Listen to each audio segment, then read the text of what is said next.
L'émission Comment dirais-je est fière de compter parmi ses partenaires le Domaine La France. De la terre à la bouteille.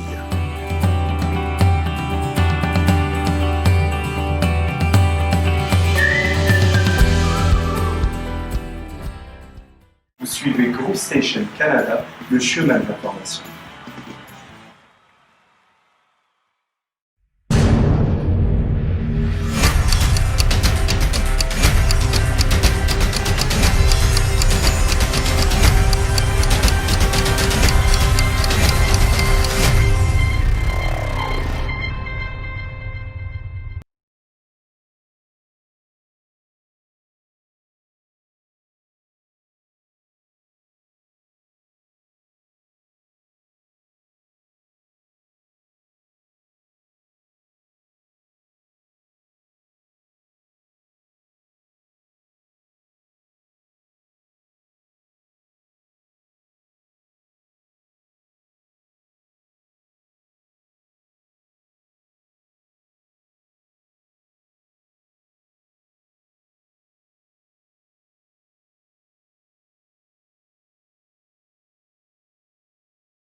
Bienvenue à une autre émission de Comment dirais-je. Très content d'être avec vous aujourd'hui et très content aussi d'être vous présenter un conférencier, un animateur, un analyste. En plus de ça, un entrepreneur et en plus de ça, un ancien joueur professionnel et la cerise sur le gâteau, un ami. Hassoun Kamara, merci d'être avec nous aujourd'hui. Bonjour Kenan, merci, très heureux et merci de m'inviter, passer un petit moment avec toi. Oui, bien sûr, ça fait plaisir, bien sûr. Écoute, on est en plein, on commençait en mars à être dans une, on a tous été pris de court avec le Québec en pause, une pandémie. Ouais. On est quelques mois plus tard, comment ça va avec tout ça? Comment tu l'as vécu en premier lieu? Écoute, ça va vraiment. Si tu me poses la question, honnêtement, la période Covid, première, deuxième vague, ce que tu veux là, ça a pas été la meilleure période pour moi là, que ce soit professionnellement, parce que à TVA, il y avait plus de matchs à présenter. Tout à fait. Les conférences, il y en avait plus à donner, tout était fermé. Nos restaurants en France aussi ont fermé et ça a été compliqué aussi. Mais c'était même pas le plus important entre guillemets. C'est vrai que moi je l'ai mal ressenti, vécu. Tu sais, je suis très casanier, je suis très chez moi-iste là. J'aime rester à la maison, mais je l'ai vécu comme tous ceux qui aiment sortir, qui sont extravertis. C'est-à-dire qu'à partir du moment où on m'interdit, où on me dit que tu dois rester à la maison et que t'as pas la possibilité de sortir, je sais pas, ça fait comme ça allait pas, tu vois. Donc rester à la maison, garder la même routine, essayer de retrouver un équilibre, ça a pas été évident, mais écoute, je suis pas le seul, je pense qu'il y a beaucoup de monde, pratiquement tout le monde qui a dû s'adapter à ça. Et puis, écoute, c'est ça, soit tu restes dans ce cheminement-là sur le négatif, ou alors tu essayes de, au contraire, utiliser ça pour voir comment tu peux rebondir ou faire d'autres choses, t'adapter aussi. Ça a été la voie que j'ai faite, et aujourd'hui, vraiment, tout va bien, ça va. Mais justement, puis je prends le temps d'en parler, parce qu'on va faire un petit peu le tour, mais est-ce que dans cette situation-là, tu as vu que justement, il y a un moment où ça n'allait pas, comme tu as dit là, avec les conférences et tout ça, puis il n'y avait pas de match. Est-ce que il y a un moment où tu réalises que ça ne va pas? Est-ce qu'il y a un moment qu'on dit, parce qu'on se dit toujours, ouais, ça va, ou on pose la question, ouais, Hassoun, est-ce que ça va? Ouais, ça va. Mais est-ce qu'il y a un moment que tu es en mesure de réaliser, à dire, non, ça va pas? Ouais, tu sais, on cherche toujours des points culminants qui nous permettent justement de réaliser vraiment concrètement, mais je crois que c'est là le plus dur en fait, c'est que t'en as pas spécialement, c'est au fur et à mesure des jours qui passent, etc. T'as l'impression de faire la même chose, de pas pouvoir te réaliser parce que moi personnellement j'aime les défis là, tu sais, je me relance à chaque fois, j'essaie c'est peut-être dû à la carrière de sportif aussi où t'as besoin de te remettre en question perpétuellement. Et puis là, bah t'as l'impression que y a rien qui se passe et que c'est jour après jour, t'es en attente finalement de nouvelles ou de voir comment les choses vont évoluer. Et ça a été compliqué parce que t'as pas juste non, tu les as pas ces repères-là. Tu te lèves le matin, tu sais pas trop quoi faire, tu sais pas comment te réaliser. Et puis moi, l'après-carrière aussi, ce que je m'étais dit, c'était que ok, en tant qu'entrepreneur, je vais avoir un volet en fait d'activités qui vont être vraiment différentes. C'est ce qu'on apprend un petit peu à l'école en essayant de varier finalement les projets. Et puis là, tu te rends compte que le Covid a tué tous tes projets différents, en fait. Tu vois, ça veut dire que tu es sur un panel d'activités totalement différent, de la télé, conférences, la restauration et plein d'autres choses. Et ben, tout est bloqué. Tout est bloqué. Et là, tu te dis, bah attends, la stratégie que j'avais mise en place, finalement, même là, c'est chaud. Donc ça n'a pas été évident, mais écoute, on essaye au contraire d'utiliser ce mauvais moment pour, par contre, pivoter. C'est ce que j'ai fait. J'achetais des livres dans tous les sens là, sur l'immobilier, même sur la bourse, sur le bien-être, sur le développement personnel. J'étais à Archambault toutes les 2 semaines, là, vraiment. Et ça m'a beaucoup aidé aussi. J'ai appris plein de trucs. Je me suis instruit sur plein de trucs et des problèmes que j'avais avant le Covid. Finalement, c'est grâce au Covid et au temps que j'avais. 100%. Qui m'ont permis de débloquer plein de soucis que j'avais sur des projets même immobiliers que j'avais aussi ou d'autres projets aussi et je me suis inscrit ça m'a permis de rencontrer aussi d'autres mondes qui étaient intéressés par les mêmes sujets d'actualité et je te jure c'est vraiment grâce à cette crise là que finalement je suis encore mieux que ce que j'étais avant la crise vraiment donc au fond après une situation évidemment pour trouver un certain avantage mais on va se le dire, c'est comme quelque chose que tu as fait toute ta carrière. Ouais, c'est ça. Mais écoute, quand t'es athlète, t'as absolument rien de garanti. C'est-à-dire que même si t'es à 100%, même si t'es bon le samedi, là, de la semaine d'avant, il y a rien qui garantit que tu vas être sur le terrain le samedi d'après si tu bosses pas fort à l'entraînement, en fait. 100%. Et c'est peut-être cette aptitude-là de se dire que, écoute, il y a absolument rien de garanti, tu dois rebondir après chaque échec, chaque blessure, chaque difficulté. C'est vrai que j'essaie aussi de me l'appliquer dans la vie de tous les jours, là. Il y a rien de garanti, tout est difficile, on va rien te donner, c'est à toi d'aller le chercher. Exactement. Et, bon, c'est que, comment dirais-je, c'est une émission que on met à l'avant-plan l'entrepreneuriat, mais plus que ça, on met à l'avant-plan le cheminement. Parce que c'est souvent aujourd'hui, je te vois, tu es un entrepreneur, un conférencier, un analyste à la télé, mais je pense que c'est important de savoir comment tu t'es rendu là, quel a été le chemin, le parcours. Et justement, on revient à ta jeunesse. On sait que tu as écrit un livre justement là-dessus, Saisir sa chance, que j'ai eu la chance de lire, soit dit en passant. J'ai eu la chance de te voir en conférence aussi. Mais je reviens à cette période-là, à ce début, où tu sens toi-même que tu as cette fibre entrepreneuriale, que à l'époque, c'était pour le côté entrepreneurial, le côté foot, parce que tu t'entreprenais toi-même, d'une certaine manière. Et quel a été ce chemin jusqu'à ce qu'on se rencontre aujourd'hui pour parler de ta carrière? C'est ça, c'est vrai que les gens te connaissent au moment où tu as les résultats. Donc les résultats, c'est quand tu es sur le terrain, c'est la victoire, c'est l'après-carrière, etc. Mais moi, je suis sincèrement amoureux du parcours, en fait. Amoureux du processus. Je tripe pour ça. C'est-à-dire que les difficultés, elles me font mal au moment où elles arrivent, c'est vrai, mais j'adore me challenger et savoir comment je vais me sortir de cette panasse, en fait, tu vois. Et moi, je viens de Noisy-le-Sec, en région parisienne. Étudiant, durant tout le processus aussi. J'ai fait des études en sciences économiques et sociales et un baccalauréat là-dessus. Et c'est vrai que parallèlement à ça, justement, ce que j'essayais de faire, c'était de développer ma passion pour le soccer, Ouais. tu vois. Et j'étais à Noisy-le-Sec dans un club qui s'appelle donc, l'Olympique de Noisy-le-Sec, qui m'a Ouais. permis de me développer. Et j'étais pas spécialement le meilleur en termes de talent. Enfin, j'avais un certain talent, c'est vrai, je dois l'admettre. Ben, tu voyais dans l'équipe qu'il y avait des joueurs qui étaient meilleurs que toi. Il y a des gars qui étaient bien plus près, tu vois, Okay. meilleurs et prêts à aller au niveau tout de suite, là, tu vois.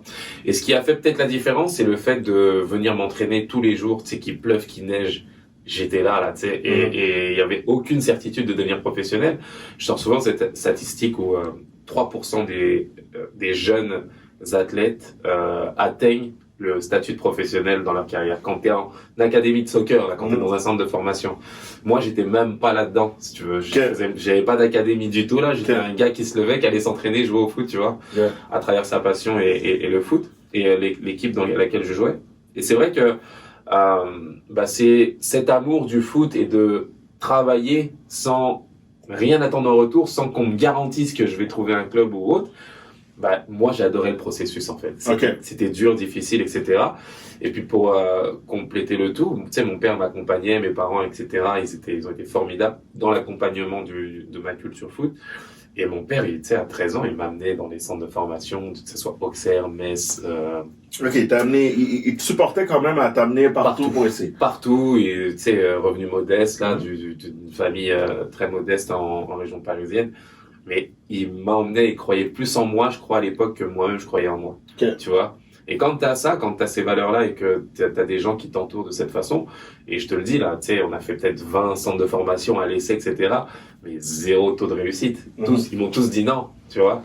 Et quand tu dis que, à travers ça, tu persévères, que les gens te poussent et que t'as une opportunité, finalement, à un moment donné, c'est ce qui s'est passé, c'est à l'âge de 22 ans que j'ai eu la chance de jouer contre une équipe professionnelle, avec mon équipe amateur. Donc on a eu la chance de jouer en Coupe de France, et puis là c'était comme this is the day, là, tu sais, tout ce que t'as fait, tout ce que t'as vécu, t'as enfin l'occasion de montrer à ces équipes là qu'ils avaient tort, et qu'ils avaient tort de pas t'avoir pris avant, et que là t'es là. Puis le match s'est super bien passé, j'ai joué contre des top joueurs là, vraiment, de l'équipe de France, l'entraîneur Jacques Santini, entraîneur aussi de l'équipe de France à l'époque. Et puis t'as tous les appels, le paradoxe, c'est que toutes les équipes qui m'avaient pas pris avant, après le match, c'est ces mêmes équipes au niveau professionnel maintenant qui me disent là on te veut, tu vois. Et c'était un accomplissement dans un sens, et vraiment une satisfaction, parce que tu dis que le travail paye tôt, tard, ou même très très tard, tu vois. Donc mais évidemment, mais il faut se le dire aussi que rendu à 22 ans, t'aurais pu carrément croire que c'était mort. T'aurais pu croire carrément que c'était... parce qu'habituellement, justement, des joueurs que t'as croisés à cet âge-là, ils ont fait le centre de formation. Et pour clarifier les centres de formation, un peu comment ça marche dans le monde du soccer, c'est que les équipes professionnelles, disons, ça serait les Canadiens de Montréal, c'est comme s'ils ont une équipe junior de U8 en montant. C'est un peu comme ça que ça fonctionne. Donc les joueurs qui arrivent en bout de ligne à être professionnels ont souvent été dans la famille depuis très tôt. Donc toi, t'arrives et t'es dans l'équipe de ton patelin, où est-ce que tu as grandi et tout ça. Et là, on arrive en Coupe de France, puis tu sais que le match arrive. Mais à ce moment-là, tu savais si on peut te ramener un petit peu à cette préparation-là, avant là, je dirais pas peut-être avant le match, mais la veille du match. Ouais, je vais te remonter même peut-être à 3 semaines avant le match. Parce que on l'a su, tu sais, c'est un tirage au sort, tu le sais, c'est annoncé dans les médias, et puis t'as 3 semaines pour te préparer et jouer ce match. Je me suis projeté tout de suite, en fait, sur ce match, et je me suis dit, écoute, c'est une occasion unique que t'as enfin, en fait, qui t'est offerte. Et c'est vrai que l'approche a été intéressante. Bon, c'était ponctué de tout le travail de cette année en arrière, c'est sûr, mais là, t'y es, là, tu vois. Et puis, je sais pas, je m'entraînais davantage, j'étais bien concentré. J'avais des entraînements tout seul, même, sans que personne le sache. J'allais faire des footings dans la ville. Je passais autour du stade la nuit, le soir, tu sais. Et je regardais à travers le petit muret le stade. J'arrivais à me projeter sur ce que je pouvais faire ou ce que je voulais faire sur le terrain tout seul, avec ma petite musique. J'avais mon Walkman à l'époque, j'avais des chanteurs qui m'inspiraient. C'est un rappeur qui s'appelle Rof, Michael Jackson aussi qui m'a inspiré. Et je me projetais en me disant, écoute, c'est là, tu vas avoir beaucoup de monde dans ce petit stade, toute ta famille, tous tes amis, tout Noisy-le-Sec qui va venir et la région parisienne pour voir ce match-là. Tu peux enfin montrer à tout le monde tes compétences, tout le travail que tu as fait depuis le début. Et je pense que c'est important de se projeter, d'avoir une vision. Ouais. À partir du moment où tu as une vision, tu as beaucoup plus de chances de le réaliser, tu sais. Parce qu'il y a des gens qui, je trouve, ont beaucoup d'envie, c'est vrai, ont beaucoup de potentiel, mais à la fin se posent des questions par insécurité, par incertitude. Et forcément, quand tu te projettes pas sur quelque chose, sur un rêve, bah, ça devient compliqué de le réaliser à la fin. Tu sais, c'est important d'avoir un point d'orgue sur ce qu'on veut faire. Et j'avais l'impression pendant ces 3 semaines-là, de me dire que je réalisais tout ce qui était à mon pouvoir pour y arriver. Okay. Et à partir du moment où tu es à ton plein potentiel, tu remplis ton plein potentiel et que tu arrives au moment où l'arbitre siffle et commence le match, ben, tu sais, t'as tout fait. Il peut rien t'arriver. Ouais. Et le sentiment sur le terrain, c'était qu'il pouvait absolument rien m'arriver. Et le ressenti de l'entourage autour de moi, c'était ça. C'est que j'avais l'impression de faire tout ce que je voulais et tout ce que je voulais passait, mais de façon, tu sais, l'impression de flotter sur un terrain. Et ce ressenti-là, bah, forcément, quand t'as un travail, une préparation que tu fais, bah, t'as beaucoup plus de chances de réaliser. Et donc là, on se ramène dans ce match-là, on se ramène après le match. Ouais. Le 3e coup de sifflet. Ouais. Comment ça se passe? Incroyable. Le coup de sifflet arrive, le coup de sifflet final, et je sais pas pourquoi, mais j'ai comme l'impression que mon destin a basculé là. Ok. C'est-à-dire que j'ai aucune certitude, j'ai parlé à aucun joueur, j'ai pas parlé à l'arbitre, j'ai pas parlé à des agents, rien du tout là, tu sais, je retourne au vestiaire, je m'assois dans le vestiaire, je descends les escaliers, je pose mes affaires, j'ai pas mon téléphone sur moi, mais je sais que mon destin aujourd'hui a basculé. Okay. Pourtant, on est 11 à avoir joué. Il y a d'autres joueurs peut-être qui sont illustrés, qui ont fait des choses, etc. Et puis on jouait contre des athlètes, tu sais, le top du top, tu vois. Il y a aucune raison finalement pour qu'on vienne chercher un joueur de 5e, 4e division. Tu sais. Mais je sais pas, intérieurement, je me suis dit, tu vas rentrer chez toi. Je sais pas. Il y a quelque chose qui va changer. Ta vie va changer. Et donc je suis rentré, comme je te l'ai dit, à la maison, etc. Je prends mon téléphone. Puis là, mon téléphone explose là, tu vois. Donc des clubs de première division, des clubs de l'étranger, des agents, etc. De tous les sens, ils me disent que bah ils ont un intérêt pour moi, qu'ils veulent que je vienne dans leur équipe faire des tests, etc. Et puis c'est dans la semaine d'après, donc le week-end passe où je vais en cours.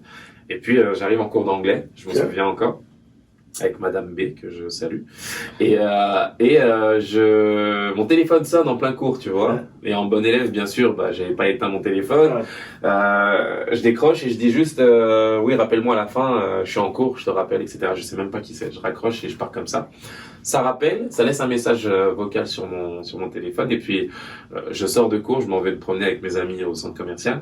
Et là, c'est le directeur sportif de l'Olympique de Marseille, donc le plus grand club français, qui me laisse un message et qui me dit à Hassoun Camara, écoute, on a analysé ton match, on avait envoyé un émissaire pour Auxerre, pas pour toi à la base, mais on est intéressé par ton contenu, on aimerait bien que tu viennes une semaine, voir si des choses peuvent se passer, etc. Puis là, c'était fou, je le dis à mes amis, ils me croient pas, ils pensent que je suis un menteur. Je rentre à la maison, mon père, qui était fan de Marseille, je lui dis qu'il y a l'OM qui m'appelle, qui me dit viens. Il me dit, t'es pas sérieux? Je dis, bah ouais, écoute, et là, bah j'y vais, je vais faire un essai, 1 semaine. Ça se passe super bien, je me sens à l'aise. J'ai comme l'impression qu'avec les pros, c'est plus facile qu'avec les amateurs. Il y a plus d'espace, t'as plus de temps pour jouer, etc., pour t'exprimer. Et puis, écoute, le vendredi, à la fin de la semaine, le directeur vient me voir, l'entraîneur, Jean Fernandez, qui me dit, bah on a aimé tes qualités. Je pense que t'as le potentiel pour être dans cette équipe-là, donc on veut te faire signer un contrat de 3 ans. Et tu vas faire partie de nos rangs. Donc là, incroyable. Je rentre à Noisy, je l'annonce à mes parents, ils sont fous de joie, je suis fou de joie aussi. Et puis là, tu passes d'un Olympique de Noisy-le-Sec, à l'Olympique de Marseille. C'est comme différent d'Olympique. Ouais, un petit peu. Sans transition, et ça m'a fait bizarre un petit peu, tu vois, de devoir assumer ça. Et puis moi qui suis, même avant ça, pas mal introverti, j'aime bien être chez moi, je suis même un peu solitaire sur les bords, j'ai mes amis, mais ils savent aussi que je suis solitaire et que je suis un peu dans mon monde là, un peu rêveur, etc. Bah là, tu dois assumer le statut d'un joueur qui doit être présent pour les gens aussi, parce que tu changes, c'est certes, certes ton statut change, mais le regard des gens autour de toi change. Certainement.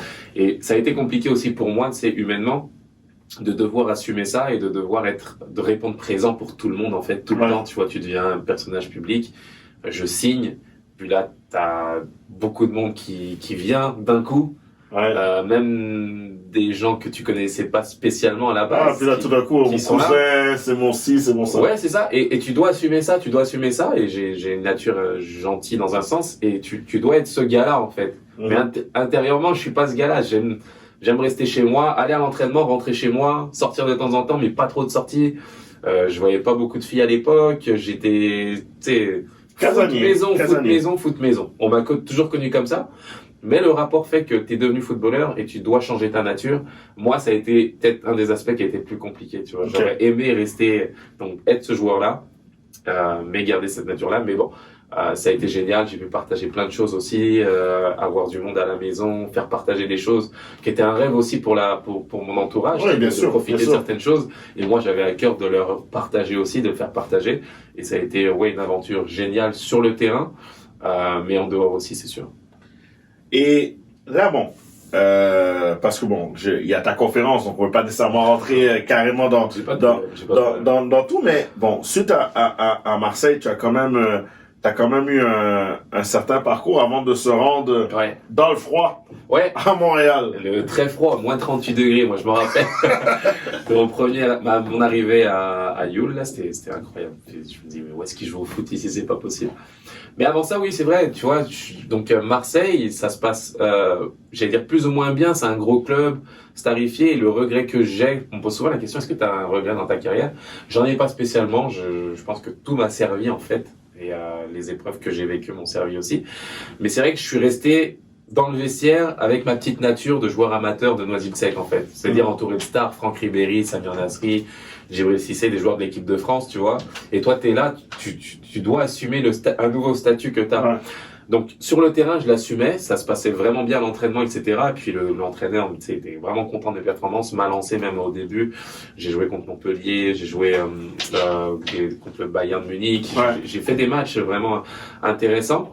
Mais c'est vrai que j'ai gardé ma nature de joueur qui doit pas trop faire de bruit, qui doit rester poli, qui doit rester dans son coin, qui doit... Ta personnalité. Ouais, reste ce gars-là, c'est ce gars-là que t'es, alors que non, ce qu'on attend, c'est que t'affirmes ta personnalité. C'est un monde de requins aussi, c'est pas un monde de bisounours, et t'as besoin de caractère aussi, de t'affirmer dans un vestiaire pour être accepté aussi. Et c'est vrai que je suis resté un petit peu là-dessus, ça m'a pas trop aidé. Mais voilà, j'étais souvent dans le groupe, dans l'équipe, etc. Très peu de temps de jeu par contre. Et moi, c'est ce qui m'embêtait. Je voulais jouer régulièrement tout le temps. Ouais. Et quand t'es dans un gros club, c'est très bien, mais que t'es pas sur le terrain tout le temps, bah c'est difficile pour un joueur. Puis là, j'ai décidé d'aller à Bastia en Corse. J'ai demandé un transfert, ça s'est bien passé. Je suis resté 2 ans à Bastia, plus de 2 ans, avec des hauts et des bas, des blessures, des difficultés aussi. Mais globalement, j'étais content de ma vraie expérience football, etc., avec un endroit passionné. Exactement. Et puis là, j'ai une occasion, une opportunité qui se présente à moi à travers un ami en commun que j'ai rencontré à Marseille d'ailleurs, Sabri Lamouchi, qui est devenu entraîneur et qui a un ami qui vit à Dubaï, qui entraîne à Dubaï, Laurent Banide, et il me dit, écoute, tu as une opportunité de signer là-bas. Mais la condition sine qua non, c'est que tu résilies ton contrat et que tu ailles là-bas. Donc, c'est ce que je fais. Je résilie mon contrat, je vais à Dubaï, je pense signer tout de suite directement.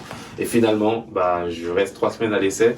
Et l'entraîneur qui était censé me faire signer se fait congédier et n'a plus aucun pourvoi pour me faire signer, tu vois.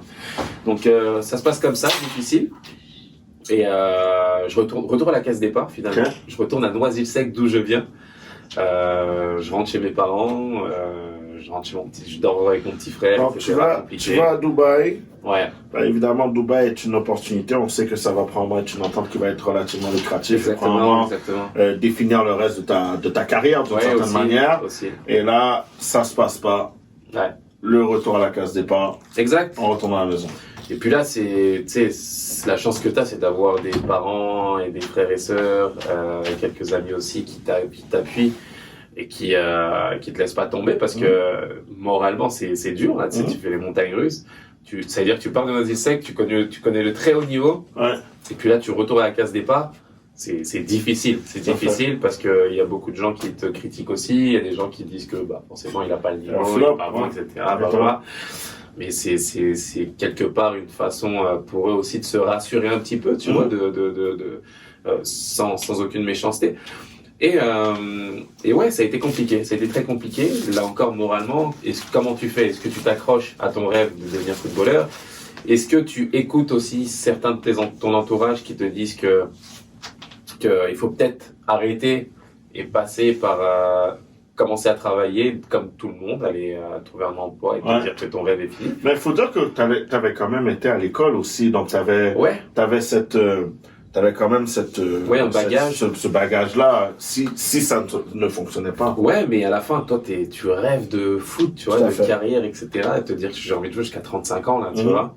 Et tant que tu as les capacités, la possibilité de le faire, tu te dis non, ce serait trop dommage comme ça d'arrêter. Même si tout ton entourage te le dit, là. Et quand je dis l'entourage, c'est même professionnellement. Ouais. Moi, je me suis inscrit au Pôle emploi, donc au chômage, parce que j'avais plus de métier. Ouais. J'avais plus le train de vie, il fallait que je rende mon appartement à Bastia. Ouais. Et là, tu te retrouves face à la réalité, tu vois. Donc, tu arrives au bureau de Pôle emploi.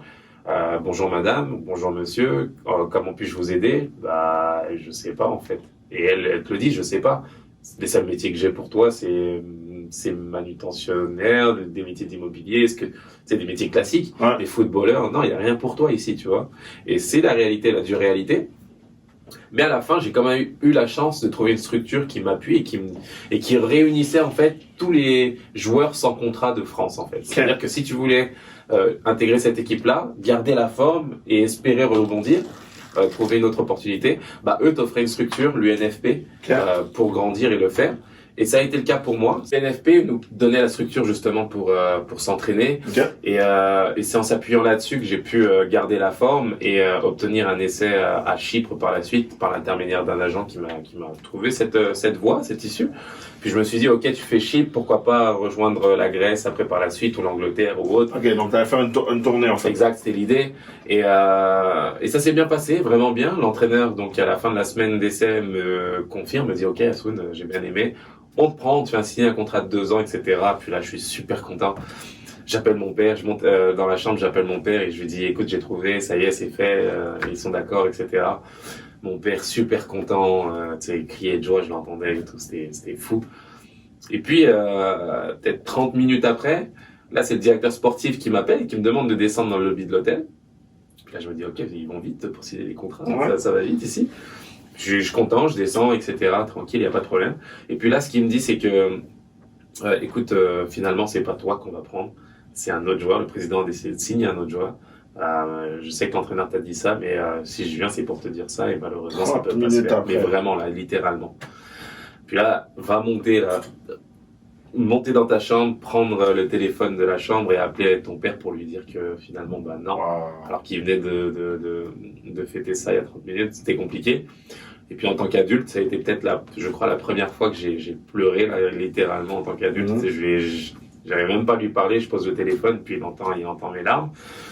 Et ce qu'il me dit, c'est, écoute, dis-moi dans quel hôtel t'es, je prends l'avion tout de suite, je viens te chercher demain, etc. Je lui dis non, je prends mes affaires, je rentre à Noisy et puis il n'y a pas de problème. C'est ce que je fais, je vais à l'aéroport, je rentre chez moi et puis les circonstances, on parlait de circonstances aussi, font que je rencontre un ami à moi de Montréal, français de Noisy-le-Sec, mais qui est parti étudier à Montréal, Mourad Bentouati, et qui a étudié à l'UQAM ici. Et donc en discutant, je lui raconte un peu mes péripéties, etc. Et puis il me parle de Montréal et de l'impact de Montréal, un club au Canada qui a pour aspiration de rejoindre la Major League Soccer, tu vois. Ouais. Mais quelle est ton idée de la Major League Soccer à ce moment-là? Bah, vraiment, pour le coup, la Major League Soccer, je l'avais parce que nous, en tant que Français, on aimait regarder.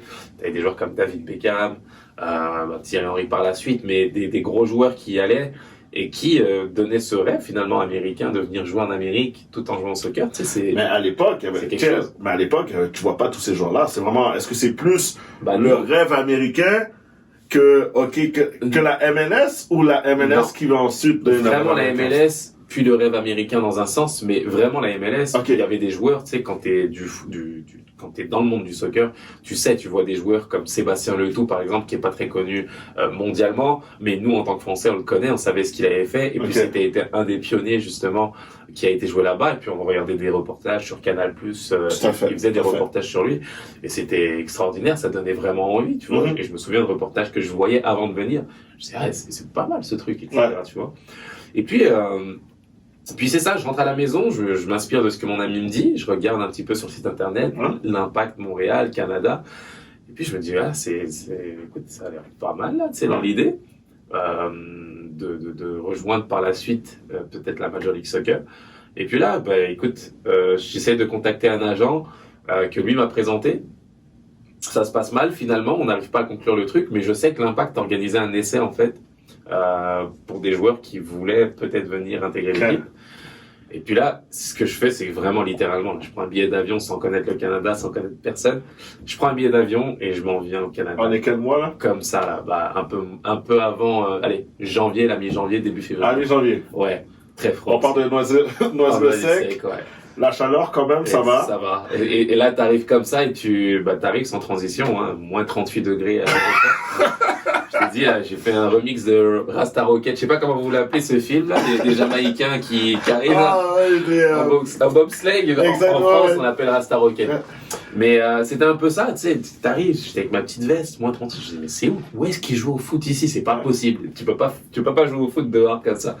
Mais je suis arrivé, écoute, c'est bien passé finalement, j'arrive à l'hôtel et puis je pensais vraiment qu'il y avait peut-être 3-4 joueurs qui allaient être là, intégrer l'équipe, faire l'essai et repartir. Finalement, c'est un camp là. Ouais. Il y avait peut-être une semaine, 60-70 joueurs qui viennent s'entraîner au même moment. Et vas-y, ils ont mis un ballon au milieu, montré vos qualités. Donc des joueurs venus de partout, hein, du monde entier. Okay. Et des joueurs de bon niveau aussi. J'avais des joueurs qui ont joué en équipe de France chez les jeunes, qui sont venus, des Français aussi, des joueurs d'Amérique du Sud, des Américains, etc. Donc c'était pas mal. Et puis l'essai se passe bien finalement. Et puis j'ai été un de ceux qui ont été retenus. Et j'ai eu la chance d'intégrer l'équipe, ça s'est bien passé. Donc j'ai intégré l'équipe en NASL. J'ai fini joueur de l'année, j'ai fini dans le 11 du championnat. Et puis là, c'était prouvé aussi au nouveau coach Jesse Marsh que tu avais la qualité pour là par contre jouer en MLS. C'était une autre bataille aussi, il fallait se battre. Ouais. Puis finalement, j'ai eu l'opportunité. Ça a été compliqué, même lui ne croyait pas en moi au début, parce qu'il avait ses joueurs, c'était un nouveau coach, donc il a ramené ses joueurs des États-Unis. Parce que je me suis rappelé que dans les premiers matchs, je jouais pas vraiment. Non, je jouais même pas du tout, j'étais remplaçant, j'étais blessé, c'était compliqué. Ils ont été en stage même de pré-saison, ils m'ont laissé à Montréal dans le froid tout seul. C'était la réalité. Ouais. Fallait que je croie en moi, tu sais, c'était compliqué. Et puis j'étais blessé, il y avait tous les blessés avaient fait le voyage quand même. Moi, ils m'ont laissé, comme je t'ai dit, tout seul ici. Puis ça voulait dire quelque chose, là, tu sais. Mais pas grave, écoute, étape par étape, remets-toi en forme, entraîne-toi.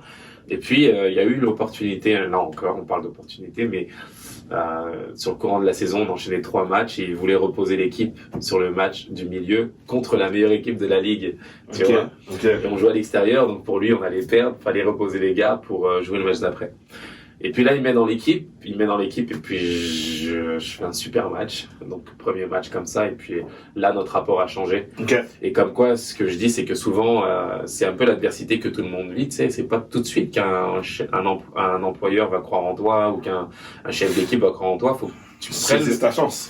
Tu prennes le temps de saisir ta chance, de travailler, de croire en toi, et aussi de saisir l'opportunité au bon moment. Je pense que c'est aussi ça la clé, parce que c'était pas spécialement qu'il m'aimait pas, c'est qu'il savait pas quel potentiel j'avais. Ouais. Et je peux te dire qu'au coup de sifflet de finale à Kansas City, tu sais, ça y est là, on est devenus les meilleurs chums. Pas parce que j'étais une mauvaise personne et que c'était une mauvaise personne, c'est que là il a vu que j'ai répondu aux défis et que j'ai prouvé que j'avais le potentiel pour mener une carrière. Et puis là c'est devenu un des meilleurs entraîneurs pour moi, et lui aussi, même quand il est parti par la suite à New York Red Bull, tu sais, il m'appelait régulièrement, Hassan, viens à New York avec moi, viens faire le transfert, etc.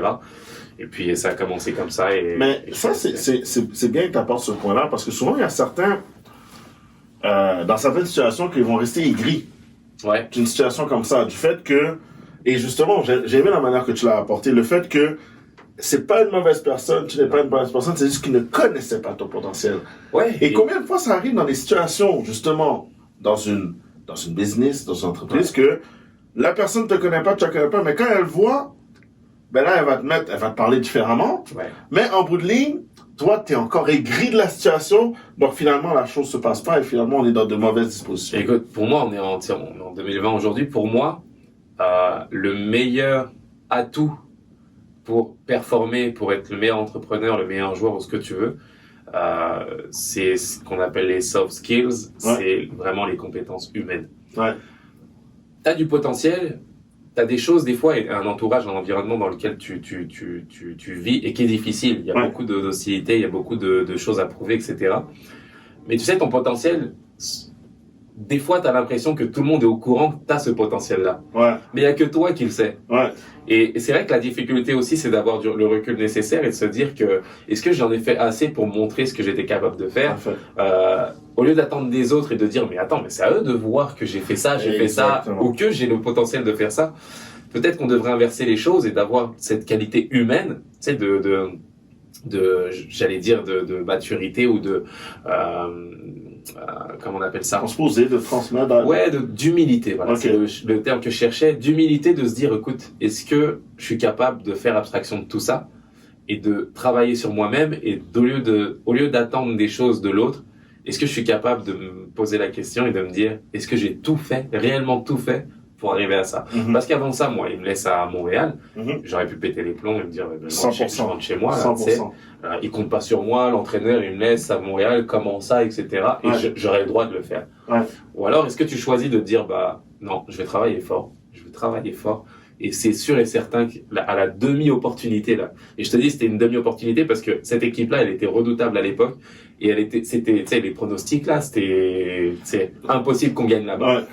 On l'a fait, on a gagné, j'ai fait un super match aussi, c'est vraiment bien passé. Et c'est ça qui a fait que il est obligé de réaliser à la fin. Ouais. T'as fait le travail. Ouais. T'as fait le travail et plus que ce que lui en attendait, peut-être.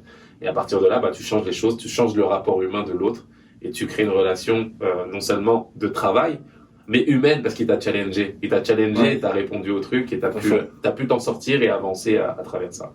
Tout à fait.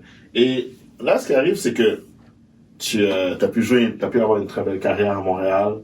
Puis on va faire le lien parce que je sais qu'il y a le côté business qu'on veut amener, mais malheureusement, tu n'as pas pu avoir ce luxe justement de jouer ce dernier match et de le vivre comme tu voulais le vivre, un peu comme Patrice a pu le vivre. Exactement. Comment t'as vécu ça justement que par les blessures, et en plus c'est pas une blessure qui est nette, c'est une blessure qui prend du temps. Tu dois arriver à un moment donné et dire bon, ça y est, c'est bon, il faut que j'avance. Non, écoute, ça a été compliqué, c'est vrai. Tu sais, quand t'es joueur de soccer, t'imagines ta sortie, ta famille qui voyage, qui vient ici, la famille, les amis qui sont là et qui bouclent la boucle finalement. Mais ça se passe rarement comme ça. Tu sais, Patrice, c'est un privilège qu'il a eu. C'est un luxe à ce niveau-là. Et c'est vrai que ça a été difficile, compliqué, parce que j'avais fait, comme tu l'as dit, une longue carrière intéressante à l'Impact. Et quand tu sors de cette façon-là, c'est un peu frustrant, mais ça l'est plus du tout aujourd'hui. Plus du tout parce que à chaque difficulté, en fait, ressort d'autres opportunités. Simplement. Et si tu restes marqué par les difficultés ou les mauvais événements de ta vie, et il y en a, et il y en aura pour tout le monde, hein, c'est la vie, c'est comme ça. Forcément, c'est plus difficile, la vie est plus difficile et c'est compliqué d'avancer. Et moi, je trouve que à cause de cet arrêt ou grâce à cet arrêt, ça m'a permis justement d'être blessé, certes, à l'intérieur de moi-même, mais écoute, je me suis renouvelé sur plein d'autres choses. Et peut-être que si j'avais continué, j'aurais pas eu d'autres opportunités que j'ai eues et je serais peut-être pas là assis face à toi. J'aurais fait une carrière encore plus longue, mais de footballeur tout simplement. Et moi, dans ce que je suis, je me définis en premier lieu absolument pas comme un footballeur. C'est paradoxal, mais j'ai joué au soccer. J'ai eu la chance d'être professionnel. Mais j'ai à l'intérieur de moi plein d'autres facettes, plein d'autres volets que j'ai envie de découvrir, plein d'autres challenges que j'ai envie de me prouver aussi, tu vois, d'aller chercher des défis. Et c'est par ces blessures ou par ce qui s'est passé que ça me permet d'avoir envie finalement d'aller chercher d'autres choses, tu vois. Donc c'est s'appuyer là-dessus et je pense que les gens doivent réaliser ça. Je pense vraiment que la société nous ment, nous a menti sur la notion d'échec.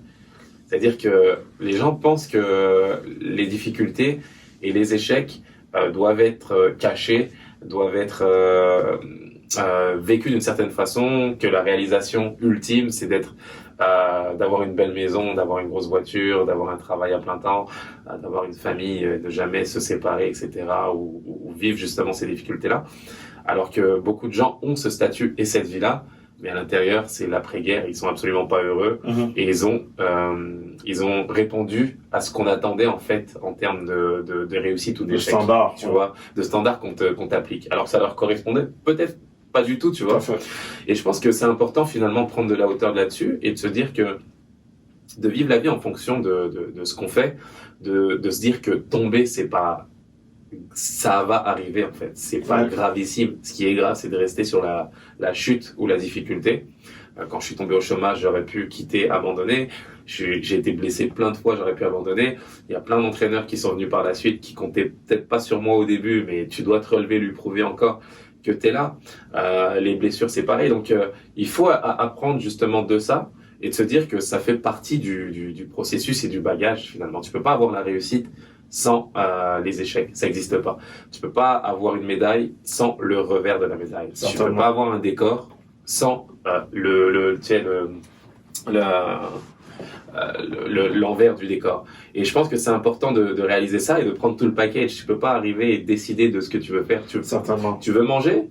Tu vas cuisiner, mon gars. Ouais. Tu veux en manger le lendemain? Tu vas faire la vaisselle, mon gars. Ouais. Mais si tu es concentré à chaque fois sur les petites difficultés, à dire, ah ben, y a ça à faire, c'est chiant, bah, en effet, la vie, c'est dur, là. Ouais. C'est dur. Mais si tu réalises au contraire que ce que tu veux faire, pour arriver à un travail, bah, faut étudier. Pour faire le métier de ses rêves, faut croire en soi. Faut être passionné. Bah, tu dois prendre le lot, en fait, de difficultés et d'épreuves qui vont avec. Et moi, c'est ce que j'aime. J'aime le processus. J'adore ça. Si tu me donnais, en fait, l'occasion de revenir en arrière et de recommencer à zéro, de Noisy-le-Sec, hein, sans qu'on me dise que je retourne, que je serai à Marseille ou autre, ou ce que tu veux, mais je le prends volontiers. Je veux galérer, je veux voir comment ça va me faire évoluer, comment ça va me faire challenger. Et c'est comme ça que tu avances si tu arrives à accepter ça. Et comment ça a pu, comme justement cette expérience-là, a pu justement te définir en tant qu'entrepreneur? Parce que on parle de, tu as commencé ta carrière comme conférencier, tu es analyste, mais autrement que ça, tu as un restaurant et tu es toujours à la recherche de nouvelles idées ou de nouvelles entreprises. Et comment justement tu as pu transposer ça pour garder justement cette même énergie, cet amour du processus-là dans la nouvelle carrière que tu t'es dirigé?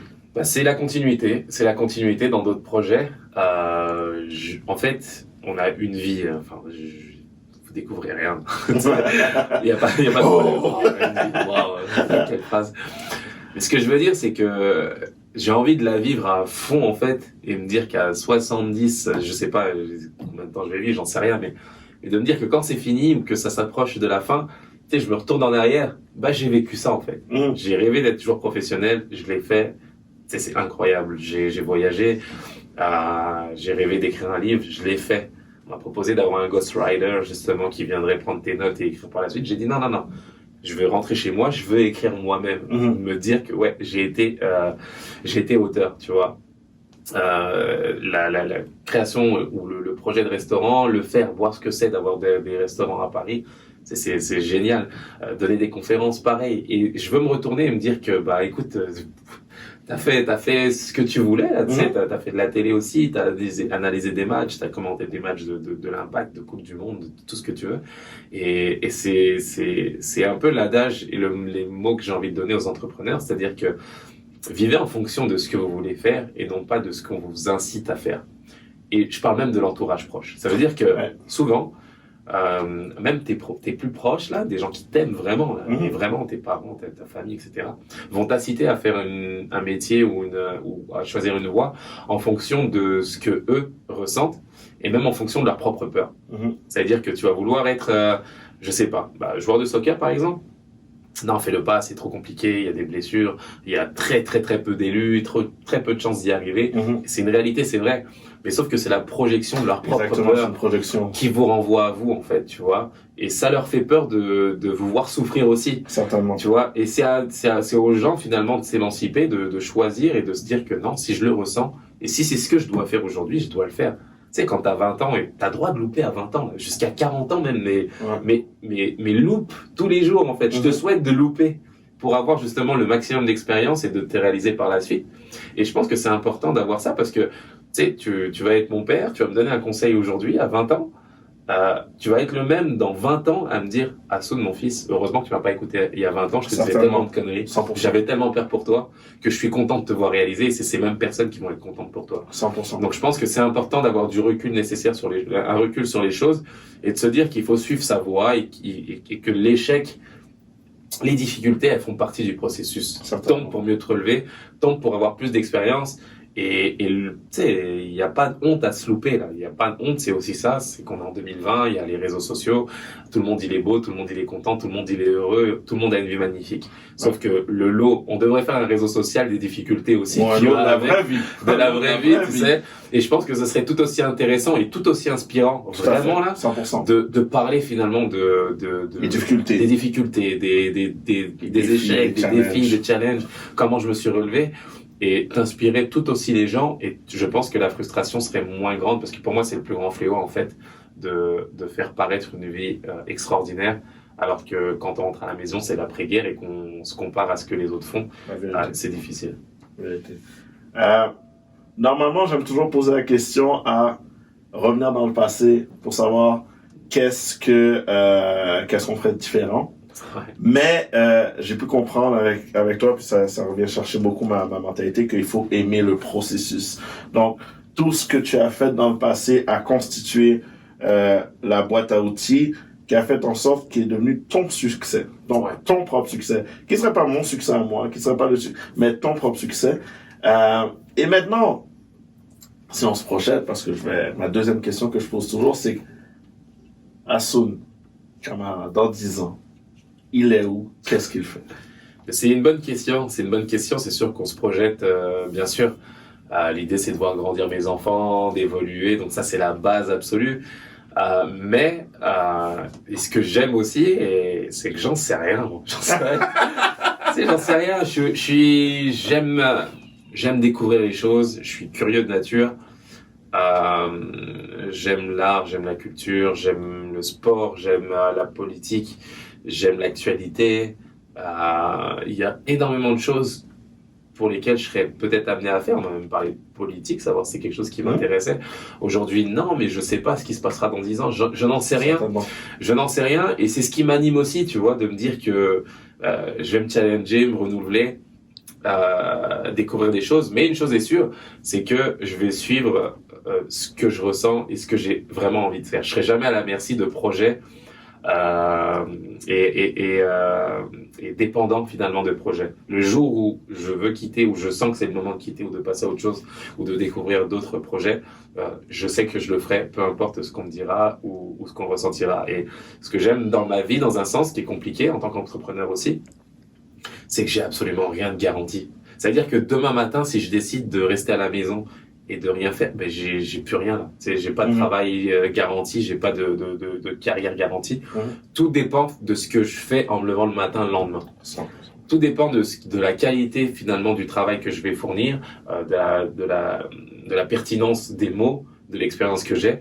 Je ne dépends que de ça, j'ai pas de filet. J'ai aucun filet moi dans ma vie. Et j'aime ça, ça m'anime, ça me challenge, ça me fait découvrir beaucoup de choses autour de moi, ça me fait découvrir beaucoup de choses à l'intérieur de moi. Je fais des choses pour lesquelles je me sentais même pas capable de faire, je sais pas, j'avais des questionnements. Et puis me challenger et y arriver, bah forcément t'es content de ça là, tu vois. Donc si je donnais mon livre aujourd'hui à ma prof de français que j'avais en terminale, tu sais, elle me croirait même pas. Non, tu l'as pas écrit là, c'est pas possible, c'est pas toi. Et c'est ça qui me challenge, c'est d'arriver à me nourrir de beaucoup de choses, à m'informer sur beaucoup de choses. Et écoute, pour répondre à ta question concrètement, bah, c'est ce que je me souhaite, me découvrir et continuer à avoir une vie indécise aussi. Assoun, merci beaucoup. Merci Kenol, merci de l'invitation. Beaucoup. Vraiment. Assoun c'est un exemple de persévérance. C'est un exemple de persévérance, non seulement dans le côté parce qu'on voit toujours le tip of the, comme on dit là, le top du iceberg. On voit jamais le tout et les difficultés t'ont permis de devenir la personne que tu es. Et d'autant plus, tu as pu le faire dans un autre pays, tu as traversé l'Atlantique, tu es venu ici pour établir ta famille, t'établir en tant que dans ta carrière, dans ton après-carrière. Et ça, c'est tout en ton honneur. Donc, merci pour ce récit. Merci beaucoup. C'est moi qui te dis merci et c'est ça, c'est la suite logique. Je remercie mes parents, ma famille, mes amis qui m'ont accompagné aussi, ma famille. Et la vie est difficile, il n'y a rien de facile. Mon père me disait souvent, la vie est un combat, il faut gagner, peu importe le domaine dans lequel tu es. Si tu avais un conseil que tu pourrais peut-être donner à des personnes qui pourraient avoir, jeunes ou moins jeunes, de 7 à 77 ans, comme disait l'autre, ça serait quoi? C'est de dire qu'il faut croire en soi, que la vie est difficile, il y a absolument rien de garanti dans cette vie, c'est compliqué et on le sait à travers tous les mouvements qu'il y a eu, Black Lives Matter ou plein d'autres mouvements, peu importe d'où on vient et de quelle origine on est, forcément on doit se lever, travailler, avancer. Et le message que je dirais, c'est que mieux vaut être la seule personne à croire en soi, au milieu de personnes qui doutent de vous, qui croient en vous, qui vous disent que vous êtes la meilleure et vous êtes la meilleure, et que paradoxalement, il n'y a qu'une seule personne qui n'y croit pas, c'est vous-même. Je pense que peu importe ce qu'on dit autour de soi, il faut être sûr de ses forces, il faut travailler pour soi, se construire, s'émanciper, s'instruire et faire en sorte de se réaliser humainement. Et à partir de là, je pense qu'on est capable de soulever des montagnes, de changer des choses, de pouvoir se réaliser aussi. Et c'est vraiment le message que j'ai envie de donner. Ne perdez pas votre temps sur les commentaires négatifs, sur l'extérieur. Menez la vie que vous devez mener. Et peu importe ce qu'en disent les autres, vous avez le potentiel de vous réaliser. Seigneur Sa Chance, toujours en librairie, si vous voulez lire son livre également, je le conseille fortement. Et encore une fois, Assoun, merci pour ce récit. On se reparle la semaine prochaine à Comdrej. Vous suivez Growth Station Canada, le chemin de l'information.